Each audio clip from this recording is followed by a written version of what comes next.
Phil Foden strike seals easy FA Cup win for Manchester City over Port Vale.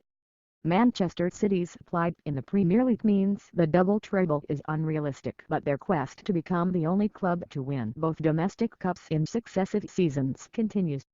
Port Vale were duly defeated, even if a side 75 places below City in the league ladder acquitted themselves rather better than some more illustrious visitors to the Etihad Stadium. Watford conceded 8 goals here in the Premier League, Atalanta 5 in the Champions League. Vale only let in 4 while their talisman, Tom Pope, found the City net.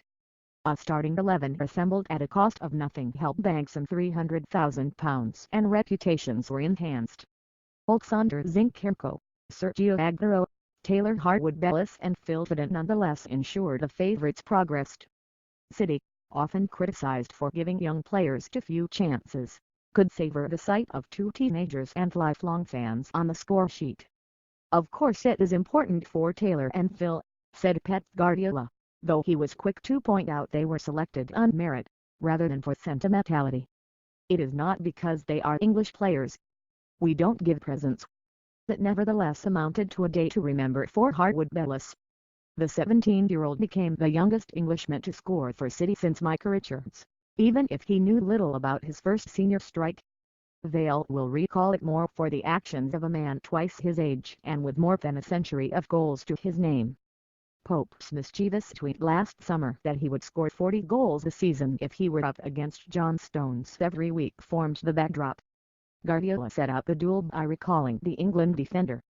Pope, however, showed a veteran's nous by isolating himself against the rookie Harwood-Bellis to meet David Amu's cross with a brilliant header, angled beyond Claudio Bravo. The City goalkeeper conceded to the opposition's first attempt, something that happens so frequently it almost constitutes his party trick. Vale's official Twitter account, perhaps not realizing the New Year honours list has already been announced, called for Pope to be given the knighthood. He almost cemented the status as Stone's unlikely nemesis, blocking the defender's casual pass for the substitute Tom Conlon to put a diving header just past the far post. He gave their travelling support of 8,000 much to enjoy. These clubs rubbed shoulders in the second tier in 1999 and had not met since then as their paths have diverged. Briefly, Pope brought parity. His antics apart, however, City were predictably dominant. Vale retained their shape well and the goalkeeper, Scott Brown, excelled, with fine saves from Foden, Riares and Bernardo Silva, whose header he tipped onto a post. City had 22 shots and ought to have scored more. David Silva has been a byword for precision but was responsible for a terrible miss, failing to convert an open goal after a centered from Ilkay Gundogan.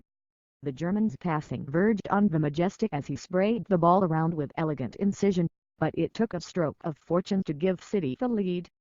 Zinchenko let fly from 25 yards but his shot took a crucial deflection off Leon's leg as it flew past Brown, coming off the Vale captain's leg. Minor milestones followed for one of Britain's oldest clubs. For the first time, a Vale game was affected by VAR decisions. 2 marginal decisions brought City's second and third goals.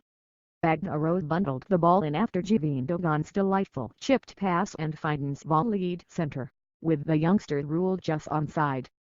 Harwood-Bellis had been deemed offside when Stone's shot diverted in off his shin, but the decision was overruled after replays were consulted. "It was a little bit of a weird goal," said Guardiola, concerned that celebrations were put on hold while technology was consulted. 2 VAR goals and a deflected shot, rued the Vale manager Johnski. The fourth was simpler and smoother, Foden slotting in Angelino's cross. Come the final whistle, City invited the League Two players into their dressing room. "They have had a bit of a laugh, especially about Popey and John Stones," added Iski. Not that the Vale scorer managed to swap shirts with the target of his taunts. "I managed to get Zinchenko's," he said. "The rest of them pied me off."